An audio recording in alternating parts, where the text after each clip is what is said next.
Всеки ден малката мравка пристигаше рано на работното си място и започваше да работи. Произвеждаше и беше доволна.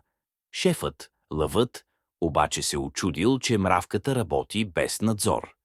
Ако тя произвежда толкова без надзор, не би ли могла да произвежда повече, ако е под нечий надзор? Замислил се той. Така той нае една хлебарка, която имаше голям опит като надзорник и изготвяше чудесни доклади. Първото решение на хлебарката бе да въведе контрол на достъпа за мравката.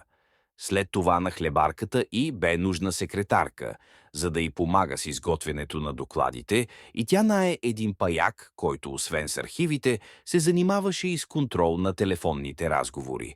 Лъвът бе очарован от докладите на хлебарката и я помоли и за графики на производството и анализ на тенденциите, за да ги представи на срещи, специално организирани за тази цел.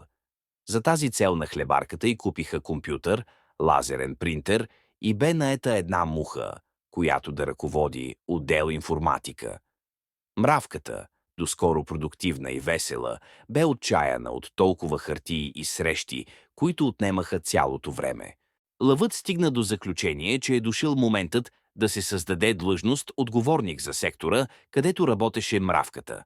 Постът бе поверен на един щурец, чието първо решение бе да закупи килим и ергономичен стол за бюрото си. Новият отговорник, щурецът, също имаше нужда от компютър и асистентка, която взе от предната си служба, за да му помага да подготвя стратегическия план за оптимизиране на работата и да контролира бюджета за сектора, където работи мравката, която на този етап вече не се забавляваше и с всеки изминал ден се ядосваше все повече. По същото време щурецът убеди лъва за абсолютната необходимост от проучване на средата. След като проучи работната натовареност, лъвът забеляза, че секторът на мравката не произвеждаше вече колкото преди. Той нае един бухал, известен консултант, да осъществи одит и да предложи решения.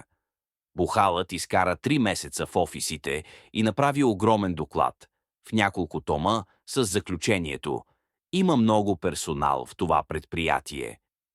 Познайте първо кого уволни лъвът. Мравката, естествено, защото тя проявява липса на мотивация и конфликтно поведение.